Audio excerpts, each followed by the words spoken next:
Untuk teman-teman yang ingin mempromosikan bisnisnya atau mendukung YouTube ini, bisa menghubungi nomor gua yang ada di kolom deskripsi. Melainkan positioning dari Aslani, gila banget. Dia itu regista yang biasanya stay di belakang ya, di depannya back.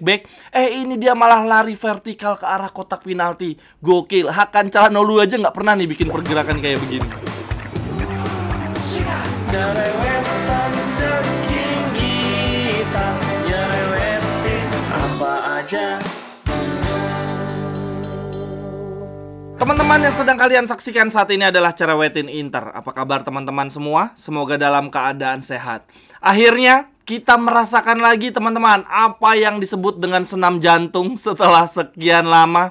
Ternyata enak juga ya. Rasanya itu kayak semacam kita minum kopi pahit ya. Justru rasa pahitnya itu yang membuat kopi semakin nikmat, semakin segar. Nah begitu juga ketika menyaksikan tim kesayangan kita, Inter. Ternyata perasaan stres, senam jantung, mual justru bikin kita kangen. Kita dini hari tadi ternyata harus menang dengan susah payah ya. Ada suasana-suasana senam jantung. Kita menang 2-1 atas Genoa mengenakan jersey yang keren ini, jersey kura-kura ninja. Teman-teman sudah bisa membelinya langsung di akun Tokopedia dan Shopee gua. Linknya ada di kolom deskripsi. Cerewetan hari ini gua ingin membahas kemenangan kita atas Genoa dini hari tadi. Sesuai dengan prediksi yang gua sampaikan di konten sebelumnya ya, bahwa Genoa ini bukan tim kaleng-kaleng. Kita tidak akan bisa menang dengan mudah. Kenapa gue berani bilang gitu? Karena Genoa adalah salah satu dari sedikit tim yang tidak mampu kita kalahkan di putaran pertama ya, di tahun 2023. Hal ini tentu saja menjadi pressure tersendiri bagi pemain-pemain Inter. Lalu kemudian alasan lainnya adalah Genoa merupakan tim promosi, tetapi sejauh ini mereka sudah relatif aman ya dari zona degra. Mereka bertengger di peringkat 12 dan mereka cuma butuh sekitar 7 poin saja untuk Salvezza untuk lolos dari zona degra. Padahal Serie A saat ini masih memasuki Giornata 26. Artinya teman-teman, di pertandingan lawan Inter mereka bisa bermain lepas tanpa beban, dan ini adalah keuntungan tersendiri. Akan tetapi bukan cuma itu yang membuat gue berani memprediksi bahwa Inter tidak akan menang mudah lawan Genoa. Ada satu faktor lagi yang tidak kalah penting, yaitu posisi Inter saat ini yang sangat mendominasi Serie A membuat mereka punya tuntutan lebih. Inter tidak hanya dituntut untuk menang, tetapi juga main cantik,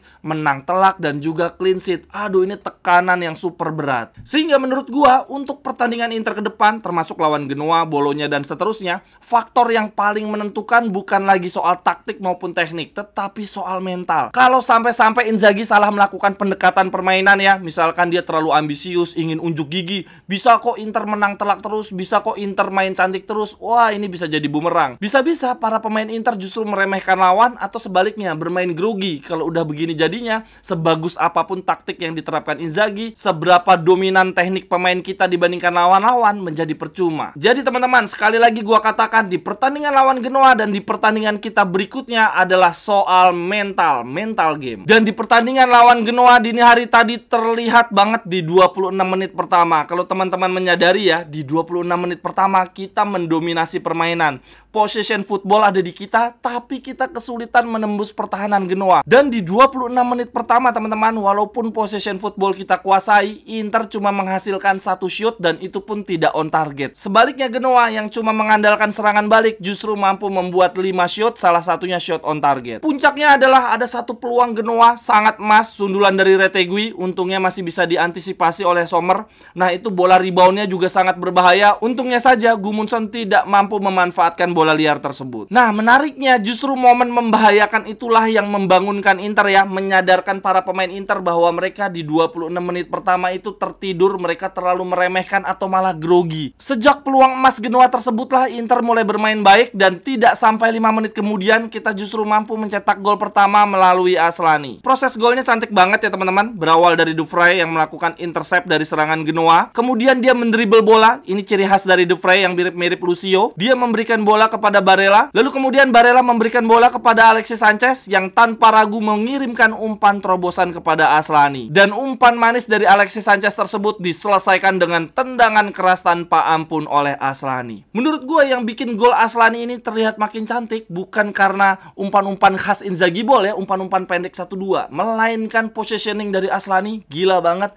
Dia itu regista yang biasanya stay di belakang ya, di depannya back-back. Ini dia malah lari vertikal ke arah kotak penalti. Gokil. Hakan Calhanoglu aja nggak pernah nih bikin pergerakan kayak begini. Lalu kemudian 8 menit setelah gol Aslani, lahirlah gol kedua kita teman-teman. Berawal dari umpan terobosan Lautaro Martinez kepada Barella. Barella kemudian melakukan shoot yang di saat bersamaan ada tackle dari pemain Genoa. Akhirnya wasit memberikan hadiah voucher titik putih setelah ngecek VAR ya teman-teman. Dan Lautaro dengan jiwa besarnya dia ngasih penalti itu ke Alexis Sanchez. Dalam hal ini sepertinya Lautaro Martinez masih trauma ngambil penalti, masih takut gagal. Jadi ini adalah ketakutan berkedok sedekah. Dia memberikan Alexis Sanchez kesempatan untuk mencetak 1 gol dan 1 assist di pertandingan lawan Genoa. Lalu kemudian jalannya pertandingan di babak kedua, gue sempat mengira Inter akan di atas angin karena akhirnya unggul 2 gol walaupun mainnya jelek. Tapi ternyata teman-teman Genoa justru mampu memperkecil kedudukan melalui Vazquez di menit 54. Gol tersebut membuat Genoa kembali ke pertandingan, membuat mereka bersemangat lagi dan membuat jalannya pertandingan di babak kedua penuh tekanan bagi Inter. Aduh, senam jantung banget. Tapi untungnya sampai dengan menit 90, sampai dengan peluit panjang ditutup, tidak ada gol tambahan. Dengan kemenangan ini teman-teman, kini kita berjarak 15 poin dari peringkat 2 Juventus. Gila, 15 poin ini berarti berjarak 5 pertandingan. Nah, berhubung Serie A total ada 38 giornata ya, 38 pertandingan.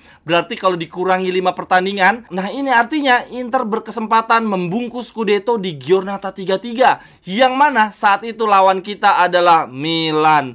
Kayaknya bener kejadian nih, Hakan Calhanoglu ngangkat trofi di depan Theo Hernandez dan Zlatan Ibrahimovic. Aduh, sedap banget. Akan tetapi teman-teman, menurut gua ya, keunggulan kita 15 poin dari peringkat 2 seharusnya nggak apa-apa sih dimanfaatkan Inzaghi. Menurut gua nggak apa-apa kita melepas 1-2 pertandingan. Dalam artian nih, minggu depan kan kita akan melawan Bolonya. Nah, 3 hari setelah lawan Bolonya, kita akan menghadapi Atletico Madrid. Dalam hal ini, gua nggak apa-apa banget Inzaghi memanfaatkan keunggulan poin ya, melepas partai lawan Bolonya, menampilkan pemain-pemain pelapis supaya pemain utama kita tidak ada yang cedera, bisa bugar di partai lawan Atletico.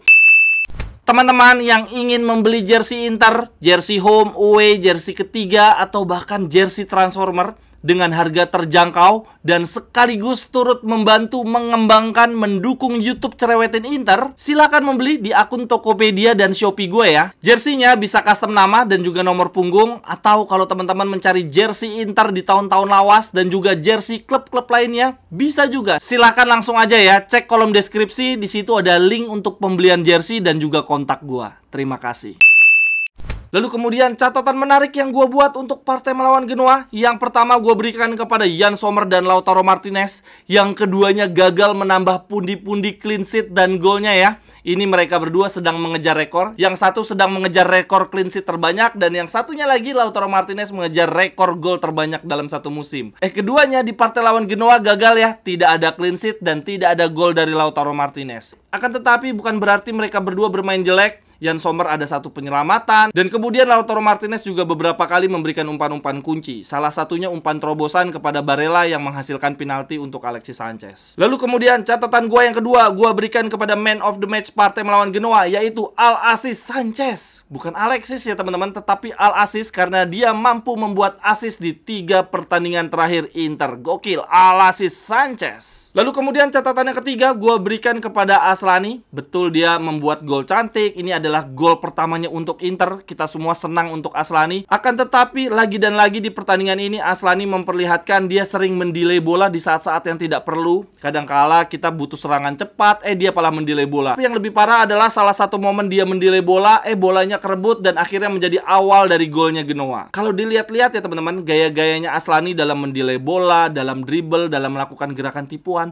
kok bisa mirip banget kayak Alexis Sanchez. Dan penyakitnya juga sama, ketika mereka mendelay bola, berusaha melakukan gerakan tipuan, bolanya kerebut dan akhirnya berujung kita kebobolan. Ini penyakitnya Aslani dan Alexis Sanchez, gue lihat-lihat mirip. Lalu kemudian catatan yang keempat, gue berikan kepada Denzel Super Dumfries yang banyak dinanti-nantikan untuk jadi pemain inti. Kita menantikan dia melakukan gerakan-gerakan tipuan berbuah assist dan gol, malah anyep teman-teman. Kok bisa-bisanya ya kayak gitu? Giliran kita harap-harapkan, dia malah nggak kelihatan sama sekali dalam fase menyerang. Kemudian dalam fase bertahan juga beberapa kali sisi kanan kita kecolongan.